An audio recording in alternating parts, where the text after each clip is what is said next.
Assalamualaikum warahmatullahi ta'ala wabarakatuh. Selamat pagi anak-anakku sekalian. Kita berjumpa lagi dengan Papa tentunya di materi teks berita.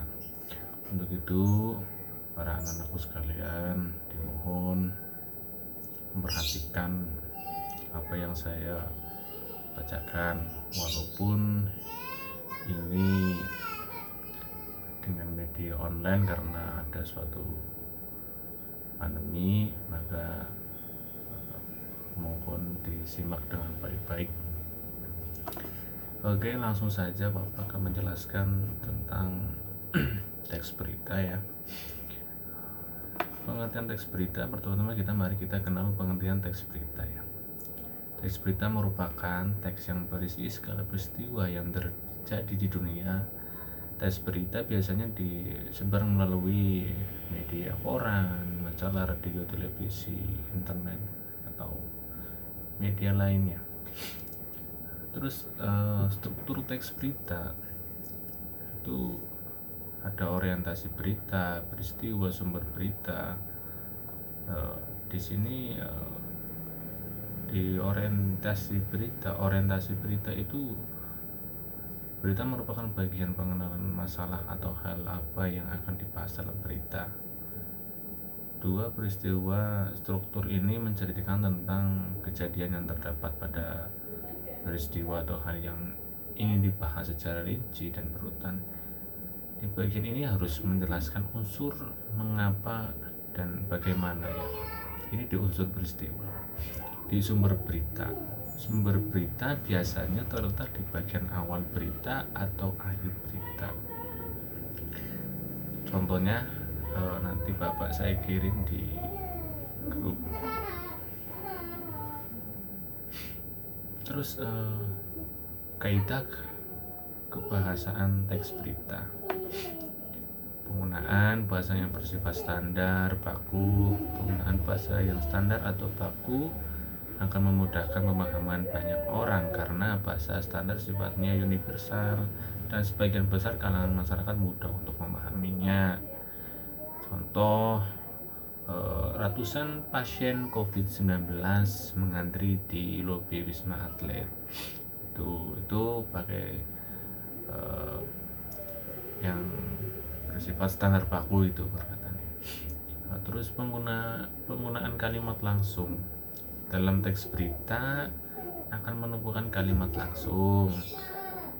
Apa sih kalimat langsung? Kalimat langsung adalah kalimat yang dituturkan oleh seorang tanpa mengubah kata atau kalimat. Ciri dari kalimat langsung yaitu ditandai dengan dua tanda petik ganda dan disertai keterangan pernyataan. Penggunaan kalimat langsung ini terkait dengan pengutipan pernyataan oleh narasumber berita. Contohnya, pelaku sudah kami tetapkan sebagai tersangka. Saat ini kami terus mengembangkan kasusnya. Ucap Sutama gitu. Ini ada dari pelaku sudah kami tetapkan sebagai tersangka. Ini ada tanda petik ya. Ada tanda titik dan saat ini kami terus mengembangkan kasusnya, itu ada tanda koma dan tanda petik tanda koma terus sampai ucap Sutama. Terus penggunaan kata kerja mental. Kata kerja mental adalah kata kerja yang menunjukkan respons atau sikap seorang terhadap suatu tindakan. Kata kerja mental memiliki nama lain, yaitu kata verbal mental.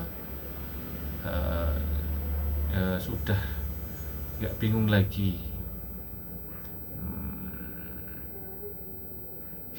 Itu dari penggunaan kata kerja mental. Contohnya merasa tertipu pada korban lantas melapor ke polisi.